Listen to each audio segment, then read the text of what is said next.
Malam ini kita akan belajar banyak hal dari satu sosok yang luar biasa. Kalau saya senang memilih judul untuk sosok perempuan ini adalah judulnya Baiat Cinta. Kenapa saya sebut Baiat Cinta? Nanti setelah kita lebih kenal tentang perempuan ini, nanti kita akan tahu bagaimana beliau membaiatkan cintanya kepada Rasulullah SAW. Jadi kalau menyatakan cinta I love you itu udah biasa. Tapi membaiat cinta ini yang jarang sekali ada yang bisa melakukannya. Maka kita malam ini akan belajar baiat cinta, sifat wafa dari seorang istri Nabi yang paling mulia, yaitu Ibunda Khadijah binti Khuwailid radhiyallahu anha.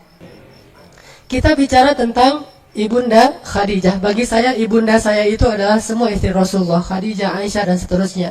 Kalau secara Nusantara nasionalis, ibunda kita adalah Kartini. Saya sebagai orang Aceh, ibunda saya adalah Cut Mutia, Malahayati, Cut Nyadin dan seterusnya. Tapi sebetulnya juga bagi orang Sunda karena ada di Sumedang tuh kan ya. Tapi bagi orang mukmin, ibunda sejati mereka yang benar-benar mereka banggain dan mereka tiru adalah istri-istri Rasulullah SAW. Dan yang terbaik di antara mereka semua adalah Khadijah. Kalau kita pengen tahu bagaimana nuansa cinta dalam rumah tangga Rasul dengan Khadijah, cukup kita tahu gimana dalamnya cinta Rasulullah kepada Khadijah. Itu bukti bahwa Khadijah ini benar-benar berhasil membaiatkan cintanya kepada Rasul. Ini sekarang kita bahas beberapa contoh kasus bentuk dalamnya cinta Rasulullah kepada Khadijah. Rasulullah itu diberikan 9 bidadari pengganti Khadijah, itu nggak ada satupun yang bisa menggantikan Khadijah. Kalaupun 9-9-nya itu bersatu untuk beramal solih, berbuat baik, mencintai Rasulullah setulus hati mereka, sama sekali tidak bisa menggantikan perasaan tentang Khadijah di dalam hati Rasulullah SAW. Itu dalam banget tuh. Cinta Rasul kepada Khadijah tuh sangat-sangat dalam, melebihi cinta beliau kepada Aisyah. Dan begitulah hati laki-laki. Hati laki-laki itu Allah jadikan tidak mungkin bertemu dua cinta secara persis sama dalam hatinya, nggak ada. Makanya Allah mengatakan, وَلَن تَسْتَطِيعُوا أَن تَعْدِلُوا بَيْنَ النِّسَاءِ وَلَوْ حَرَصْتُمْ. Kalian nggak bisa untuk benar-benar adil kepada perempuan walaupun kalian mengusahakannya. Adil dalam ayat ini adalah adil perasaan. Sedangkan di awal surat An-Nisa Allah mengatakan, وَإِنْ خِفْتُمْ أَلَّا تَعْدِلُوا فَوَاحِدَةً. Kalau kalian khawatir tidak bisa adil, maka satu, adil di dalam ayat itu adalah adil nafkah. Ini kalau kita bahas di fikih, ada 2 kali Allah menyebutkan adil di surat An-Nisa. Pertama di awalnya, kedua di tengahnya, yaitu di juz kelima. Adil yang pertama itu artinya adil nafkah. Sedangkan adil yang kedua itu adil perasaan. Nafkah bisa adil, perasaan tidak. Dan Rasulullah tetap nggak bisa adil dalam perasaan beliau terhadap istri beliau. Dan yang paling benar-benar beliau cintai dan dalam terasa di hati beliau adalah Khadijah. Pertanyaannya, apa yang dilakukan Khadijah sehingga bisa memenangkan hati seorang hamba yang paling dicintai Allah, Rasulullah SAW? Ini yang harus kita cari tahu, terutama bagi ibu-ibu, gimana memenangkan hati suami. Walaupun mungkin secara fisik Khadijah usianya udah 60 tahun ketika meninggal, 65 tahun. Atau ketika menikah dengan Rasulullah 40 tahun. Sementara Aisyah 9 tahun, 11 tahun, 10 tahun di masa-masa awal menikah dengan Rasulullah. Masih muda sekali. Hafsah 17 tahun, Sofiyah 19 tahun, Maria 22 tahun, muda-muda nih. Tetapi nggak ada yang bisa mengalahkan Khadijah dalam urusan menguasai hati Rasulullah SAW. Rasulullah itu dalam banget cintanya kepada Khadijah. Nih, salah satunya nih. Pernah Rasulullah SAW ketika beliau sedang duduk bersama Aisyah nih, lagi berduaan sama Aisyah, tiba-tiba ada yang ngetuk pintu. Dan terdengarlah suara sepupunya Khadijah yang datang bertamu ke rumah Rasul. Tapi gaya ngomongnya itu mirip Khadijah. Karena dia sepupu mungkin punya gaya ngomong yang sama gitu. Gaya ngomongnya mirip, suaranya mirip. Sehingga ketika mendengar tok-tok Assalamualaikum dari sepupunya Khadijah, Rasul langsung terperanjat dan langsung ke pintu, membukakan pintu untuk tamu beliau. Yang beliau menghormatinya, memuliakannya. Sebagaimana beliau sangat mencintai dan menghormati Khadijah, sehingga diberikan semua jamuan-jamuan yang terbaik yang dimiliki oleh Rasul untuk sepupu Khadijah. Aisyah ngelihat itu, Rasulullah kalau ke Khadijah, jangankan Khadijahnya, sepupunya yang datang itu Rasulullah tuh bahagia banget. Ini sepupu Khadijah, bangga gitu. Kesempatan yang lain yang datang adalah teman-temannya Khadijah. Jadi satu geng dengan Khadijah di masa hidupnya, Dan tentunya udah seusia Khadijah 67 tahun, 70 tahun, nenek-nenek nih. Datang ke rumah Rasulullah. Tapi karena ini adalah teman-temannya Khadijah dulu, Rasulullah itu nyembeli domba, apa aja dikasih untuk teman-temannya Khadijah. Saking ingin memberikan yang terbaik buat temannya Khadijah, bagian dari bentuk cinta beliau kepada Khadijah. Sampai pernah Rasulullah itu menyembeli domba, terus setengah dari domba itu dihadiahkan dagingnya itu untuk teman-temannya Khadijah. Dilihat lagi oleh Aisyah, karena keseringan kayak gini, Aisyah lama-lama jadi cemburu tuh. Akhirnya Aisyah bilang apa? Khadijah, dalam tanda seru gitu. Kalau bahasa kita, Khadijah lagi gitu ya. Kalau bahasa orang Arab, Khadijah, kata Aisyah. Ya Rasulullah, kata Aisyah karena cemburu, kenapa engkau tidak pernah bisa melupakan perempuan tua itu? Kata Aisyah, kenapa engkau nggak pernah bisa ngelupain perempuan yang udah berumur itu? Langsung Rasulullah dalam keadaan tidak senang. Beliau kemudian wajahnya memerah dan mengatakan, ya Aisyah, demi Allah aku tidak akan pernah bisa melupakan Khadijah sampai akhir hayatku. Sesungguhnya dia telah masuk dalam hatiku sedalam-dalamnya dan tidak akan pernah aku lupakan cintanya kepada Khadijah. Terus Rasulullah bilang, dia beriman kepadaku ketika orang lain kufur. Dia memberikan hartanya kepadaku ketika yang lain memegang erat harta-harta mereka. Dia membantuku dalam dakwah dan menemaniku ketika yang lain meninggalkanku dan seterusnya dan seterusnya. Dan salah satunya dia memberikan kepadaku anak-anak ketika yang lain tidak memberikan anak. Jadi dari Khadijah Rasulullah punya anak berapa? Ayo coba kita hitung. Anak yang pertama namanya Qasim. Makanya Rasulullah dikenal juga dengan panggilan Abu Qasim. Kemudian yang kedua Zainab. Kemudian yang ketiga Ruqayyah, Ummu Kulsum, kemudian Abdullah, kemudian Fatimah. Sedangkan dari yang lain cuma ada satu nanti Ibrahim, kalau nggak salah dari Maria, tapi juga sama meninggal di masa masih kecil. Oke, artinya Khadijah itu sangat dicintai oleh Rasulullah sehingga Rasulullah marah ketika Aisyah menghina Khadijah di depan Rasulullah. Dan marahnya Rasulullah itu adalah sunnah. Jadi kita harus tahu bahwa Rasulullah itu marahnya kapan, senangnya kapan, memaafkannya kapan, membalasnya kapan, semua yang dilakukan Rasulullah itu adalah sunnah. Jadi jangan hanya ucapannya yang dianggap sebagai sunnah. Sikap Nabi itu sunnah, dan marahnya Rasul ketika Aisyah menghina Khadijah itu marah yang paling baik. Posisi marah yang paling ideal tuh di situ tuh. Tetapi dengan cara tidak mencela, tidak menyakiti, tidak menzalimi istri, tetapi di situ suami marah. Sehingga ketika misalnya ada orang lain yang menghina istri kita, atau ada saudara kita menghina istri kita, atau teman kita menghina istri kita, maka di situ marahnya kita itu ikut sunnah Nabi. Tetapi dengan syarat marah yang beretika, tidak mencela, tidak menyakiti, tidak menzalimi hak-hak orang lain. Dan Rasulullah SAW kadang beliau marah, kadang beliau senang, kadang beliau memaafkan, kadang beliau membalas sesuai dengan haknya. Semua ini adalah sunnah Rasulullah SAW. Ini salah satu contoh bagaimana cintanya Rasulullah kepada Khadijah. Ada lagi yang lebih menakjubkan. Ketika terjadi perang Badar. Perang Badar dimenangkan oleh siapa? Oleh kaum muslimin. Ternyata dalam perang Badar itu ada seorang menantu Rasul yang ikut berperang tapi di pihak musuh. Dia adalah suaminya Zainab. Jadi Zainab menikah, kemudian Rasulullah dapat wahyu berdakwah, tapi suami Zainab tidak mau ikut dakwahnya Rasulullah SAW. Jadi menantu beliau sendiri tidak mau beriman kepada Rasulullah SAW. Sehingga ketika Zainab hijrah ke Madinah, suaminya tidak ikut hijrah dan dia tinggal di Mekah. Terjadilah tahun kedua hijrah itu perang Badar, dan suaminya Zainab ikut dalam pasukan musuh, pasukannya Abu Jahal, berperang dalam perang Badar melawan Rasulullah. Lalu dia tertangkap, ditawan, sehingga ada dua pilihan, kalau nggak dibunuh maka ditebus. Itu hukuman bagi tawanan perang. Akhirnya karena Zainab gimana-gimana juga itu suaminya dia kasihan, walaupun mereka udah nggak bareng-bareng lagi. Akhirnya Zainab pun berpikir gimana cara menebus suaminya. Terfikirlah oleh dia untuk menebus suaminya dengan kalung pemberian ibunya Khadijah. Pemberian Khadijah. Datanglah Zainab kepada Rasulullah, kata Zainab, ya Rasulullah, saya ingin menebus suami saya. Zainab tidak bilang wahai ayah, tapi ya Rasulullah, supaya tidak ada nepotisme. Ya Rasulullah, saya ingin menebus suami saya. Kata Rasulullah, dengan apa engkau akan menebusnya ya Zainab? Tiba-tiba Zainab mengeluarkan kalung milik Khadijah kepada Rasulullah. Ketika Rasulullah melihat kalung itu di tangan Zainab, langsung Rasulullah menitikkan air mata. Langsung Rasulullah menunduk dan menangis karena sangat sedih melihat kalungnya Khadijah, dan beliau langsung teringat masa-masa ketika beliau bersama dengan Khadijah. Kayak gitu dalamnya cinta Rasulullah kepada Khadijah. Hanya dengan melihat kalungnya Khadijah, Rasulullah langsung bersedih.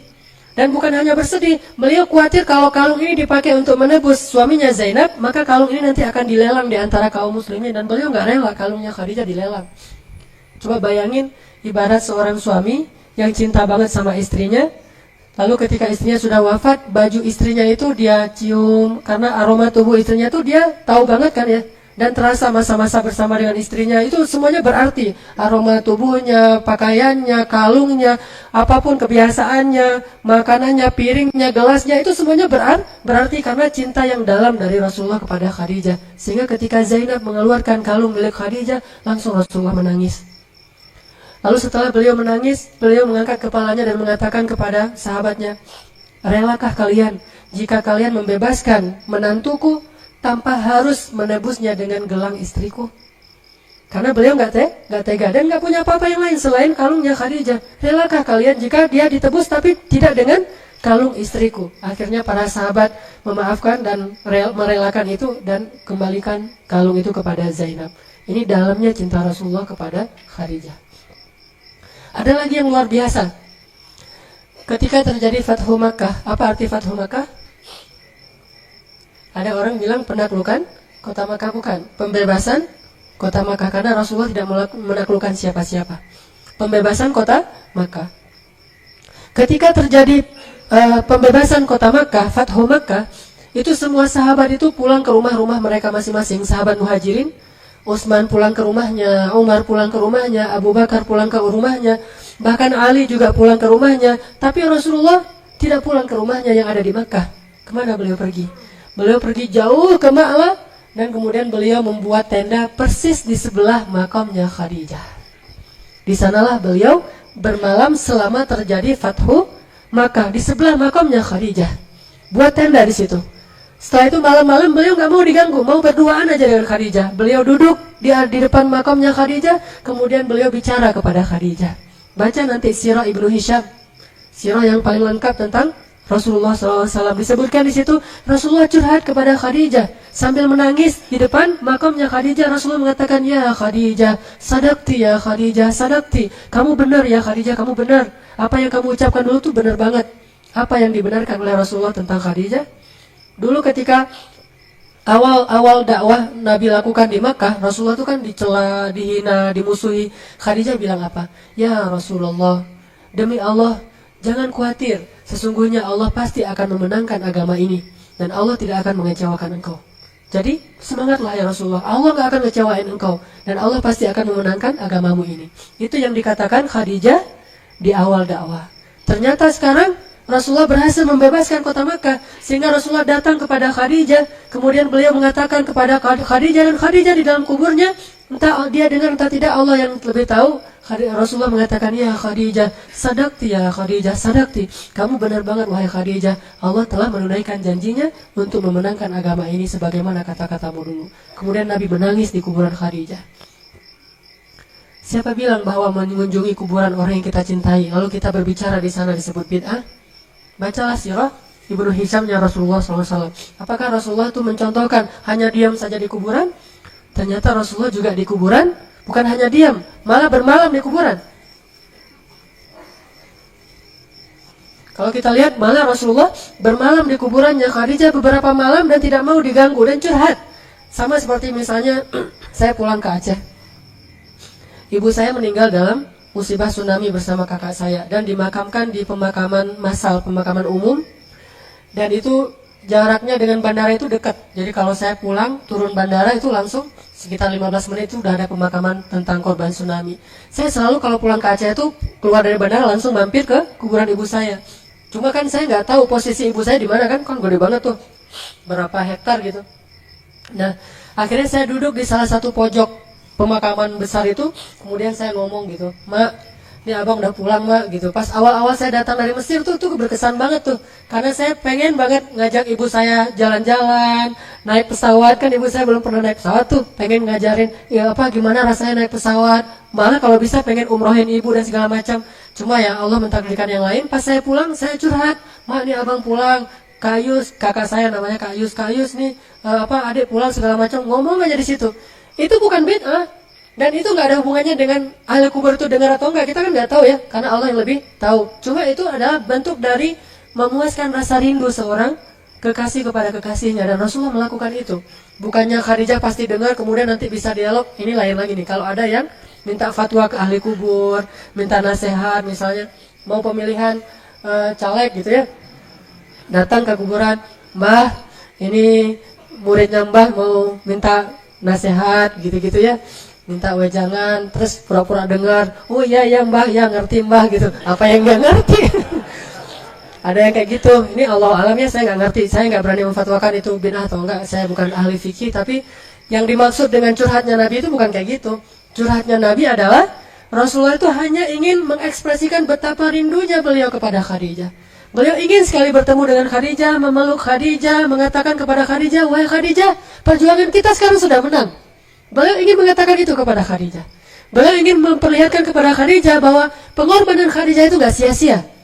Beliau ingin tunjukkan kepada Khadijah bahwa Khadijah itu benar, dan dia adalah istri sejati yang pernah menolong Rasulullah dari awal berdakwah di Makkah. Itulah Khadijah. Gak ada istri yang bisa lebih hebat daripada Khadijah, sehingga Rasulullah datang ingin curhat kepada Khadijah dan mengatakan, ya Khadijah sadaqti, kamu benar wahai Khadijah, apa yang kamu katakan itu benar, bahwa perjuanganmu itu gak sia-sia, Allah sudah memenangkan perjuangan kita ya Khadijah. Ini bayat cinta. Apa yang sudah dilakukan Khadijah sehingga begitu dalam cinta Rasulullah kepadanya, bahkan tidak tergantikan oleh 9 orang istrinya, walaupun istri-istri yang cantik dan masih belia. Kalau kita mau cari jawabannya, kenapa Khadijah begitu dalam dicintai oleh suaminya Rasulullah SAW? Cuma satu kata aja rahasianya. Kata itu adalah wafa. W-A-F-A. Wafa. Itulah yang dimiliki oleh Khadijah. Apa itu wafa? Wafa itu kalau saya terjemahin bebas, wafa itu artinya habis-habisan. Wafa itu habis-habisan. Udah nggak ada lagi yang tersisa. Tidak ada satupun kebaikan yang dimiliki oleh Khadijah kecuali sudah diberikan kepada Rasulullah SAW. Tidak ada satupun kesempatan berkorban yang dimiliki oleh Khadijah kecuali dia akan berkorban untuk Rasulullah. Tidak ada seorang pun yang lebih didahulukan kebaikannya untuk Khadijah selain Rasulullah SAW. Wafa, habis-habisan. Udah nggak ada lagi yang tersisa kebaikan Khadijah kecuali semuanya diberikan kepada Rasulullah. Wafa, habis-habisan.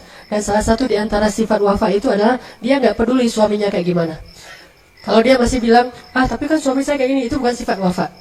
Wafa itu nggak ada hubungannya siapa suami dia, siapa istri dia, nggak ada itu. Wafa itu murni, saya mencintai dia dan saya sudah berbayat untuk mencintai dia, udah selesai.